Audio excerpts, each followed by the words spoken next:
2004 में एक शख्स को फांसी दी जाती है। जिसको फांसी दी जाती है उसका नाम धनंजय चटर्जी था। धनंजय चटर्जी पर 14 साल से एक लड़की के रेप और हत्या का मामला चल रहा था। धनंजय अपने आप को बेगुनाह साबित करने की बहुत कोशिश करता है, लेकिन उसकी कोई भी दलील नहीं सुनी जाती और 2004 में उसको फांसी दे दी जाती है। सारा मामला 1990 से शुरू होता है। बंगाल के कोलकाता के भवानीपुर इलाके में आनंद अपार्टमेंट में एक परिवार रहता था। परिवार का मुखिया नागरदास पारक बीवी यशोमती बहन और 2 बच्चों के साथ रहता था। एक लड़का और एक लड़की, उनके 2 बच्चे थे। लड़की का नाम हैतल पारक और लड़के का नाम भावेश पारक था। नागरदास पारक गुजरात में रहते थे, लेकिन व्यापार के सिलसिले में वो कलकत्ता में आकर बस जाते हैं। सोने और ज्वेलरी का धंधा था। गुजरात में भी उनका यही कारोबार था, लेकिन वहाँ पर उनका कारोबार ज़्यादा नहीं चलता, इसलिए वो कोलकाता में आकर बस जाते हैं। कोलकाता में उनका व्यापार दिन दोगुनी रात चौगुनी तरक्की कर रहा था। बेटी हैतल गोल्ड स्मिथ नाम के स्कूल में पढ़ने जाती थी। स्कूल घर के पास ही था। अपार्टमेंट जहाँ पर ये परिवार रहता था काफ़ी बड़ा था। इनका घर 3री मंजिल पर था। अपार्टमेंट में लिफ्ट लगी हुई थी। बाहर मेन गेट लगा हुआ था। वहाँ पर एक गार्ड बैठता था जो कि सभी आने जाने वालों पर नज़र रखता था। गार्ड कई सालों से वहाँ पर काम करता था।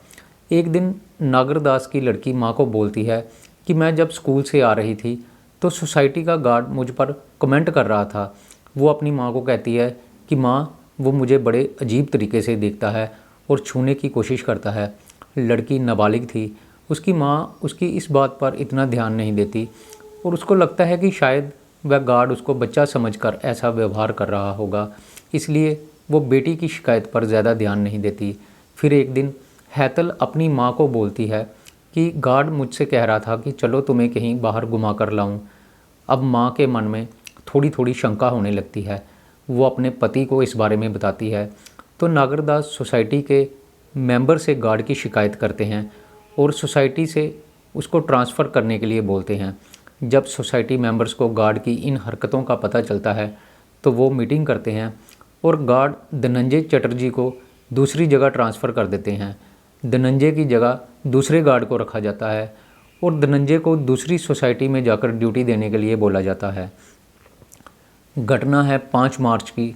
उस दिन धनंजय को दूसरी सोसाइटी में जाकर अपनी ड्यूटी देनी थी, लेकिन वो वहाँ पर नहीं जाता। उस दिन उसको आनंद अपार्टमेंट में देखा जाता है। धनंजय की ड्यूटी का जो टाइम था वो सुबह 6 बजे से लेकर दोपहर 2 बजे तक था, लेकिन घटना वाले दिन धनंजय वहाँ पर शाम को 5 बजे तक देखा गया। बात है 5 तारीख की। पारक परिवार के सभी लोग अपने अपने काम पर गए हुए थे। घर में माँ और हैतल थी। एग्ज़ाम्स चल रहे थे। वो एग्ज़ाम देकर घर वापस आती है। उसके घर के सामने ही एक गुजराती टीचर रहते थे। हैतल के एग्ज़ाम चल रहे थे। एग्ज़ाम में हेल्प के लिए हैतल अक्सर गुजराती सर के पास चली जाती थी। उस दिन भी वो दोपहर 2 बजे के करीब सर के पास एग्ज़ाम के बारे में कुछ डिस्कस करने के लिए जाती है, लेकिन वो सर घर पर नहीं थे, इसलिए हैतल अपने घर वापस आ जाती है। अब घर में माँ और हैतल थी। पिता काम पर गए हुए थे। बेटा भी बाप के साथ दुकान पर गया हुआ था। शाम का समय था। हैतल की माँ मंदिर चली जाती है। हैतल घर में अकेली थी। इसी दौरान एक ऐसी घटना होती है जो कि धनंजय को मुश्किल में डाल देती है। दरअसल शाम के 5 बजे का समय था। धनंजय 3री मंजिल पर पारक परिवार की बालकनी के पास खड़ा था। तभी एक गार्ड नीचे से उसको आवाज़ लगाता है। धनंजय को पूछता है सोसाइटी में नया गार्ड आया है या नहीं। धनंजय बोलता है कि मैं अभी आपको नीचे आकर बताता हूँ। फिर उसके बाद धनंजय नीचे चला जाता है और उस आदमी से बातचीत करता है। वो आदमी धनंजय को पूछता है कि आज तो नए गार्ड की ड्यूटी थी और तुम्हें दूसरी जगह पर जाकर ज्वाइन करना था, तो तुम यहाँ पर क्या कर रहे हो। तो धनंजय बोलता है कि नया गार्ड अभी नहीं आया है, इसलिए मुझे आज के दिन यहाँ पर ड्यूटी देनी होगी। दूसरा गार्ड जो है वो कल आ जाएगा और मैं कल दूसरी जगह पर शिफ्ट हो जाऊँगा जहाँ पर कि मेरी ट्रांसफ़र की गई है, मैं वहाँ पर चला जाऊँगा। इसी दौरान हैतल की माँ मंदिर से वापस आ जाती है। यशोमती पारक जब घर लौटती है तो घर का दरवाज़ा अंदर से बंद था। वो दरवाज़े को खटखटाती है, लेकिन कोई दरवाज़ा नहीं खोल रहा था। वो अपनी बेटी को आवाज़ देती है, लेकिन अंदर से कोई जवाब नहीं आता। तो वो शोर मचाती है, आसपास के लोगों को इकट्ठा करती है। लोग इकट्ठा होकर दरवाज़ा तोड़ देते हैं। अंदर जाकर जब लोग देखते हैं तो अंदर का नज़ारा देखकर सभी लोग दंग रह जाते हैं। अंदर हैतल की लाश खून से लथपथ पड़ी हुई थी। उसके कपड़े फटे हुए थे और उसके शरीर पर जगह जगह पर चोट के निशान थे। हैतल की हत्या कर दी गई थी। पुलिस को इस घटनाक्रम की सूचना दी जाती है। पुलिस वाले मौका वारदात पर पहुंचते हैं और तहकीकात शुरू कर देते हैं। पुलिस वाले हैतल की मां को पूछते हैं कि क्या आपको किसी पर शक है।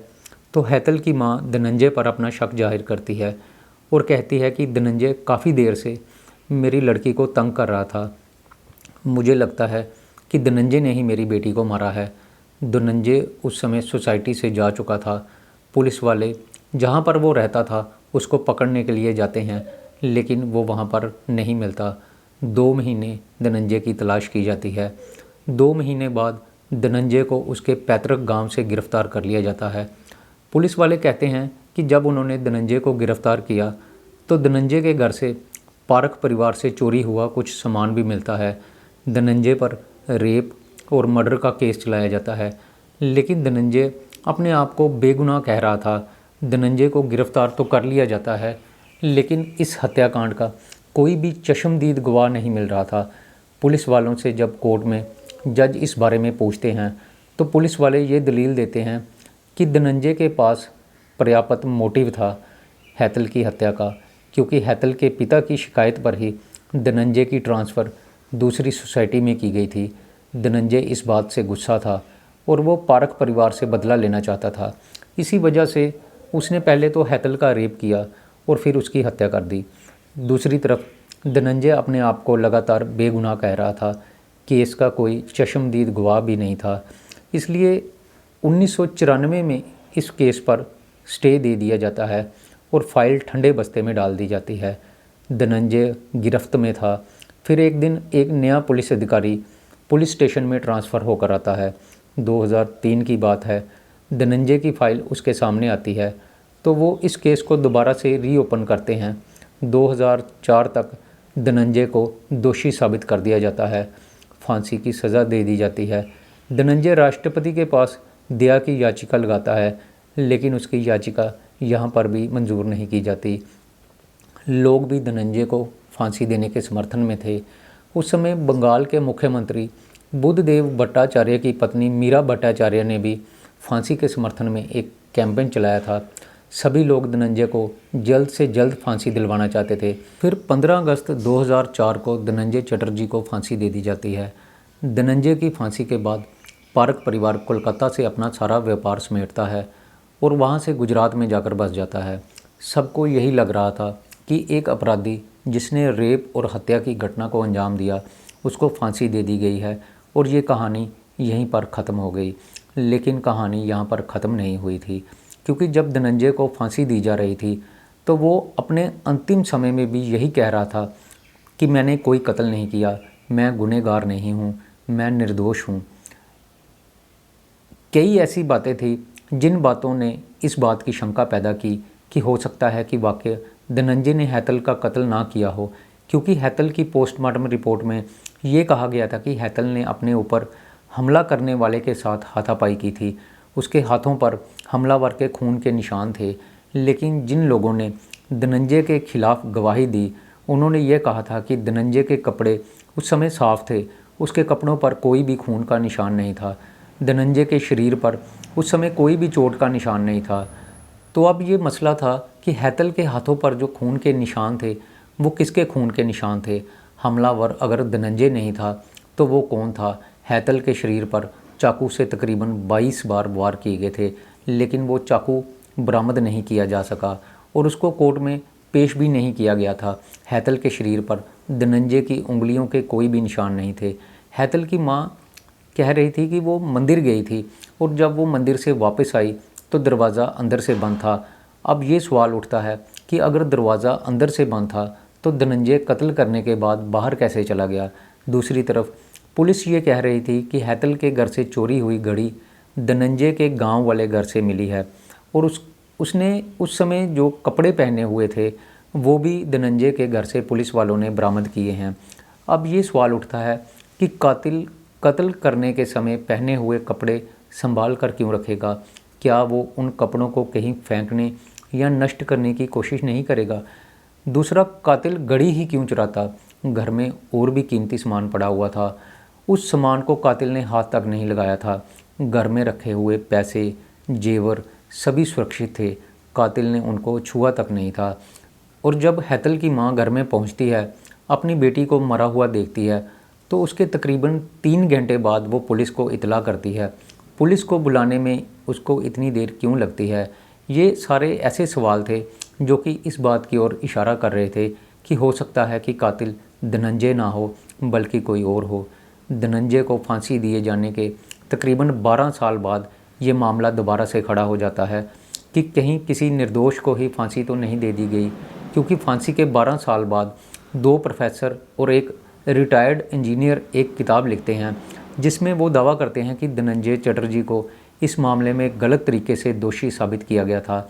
वो लोग कहते हैं कि इस मामले के असली गुनाहगारों को सामने लाया जाए और उनको सज़ा दिलवाई जाए।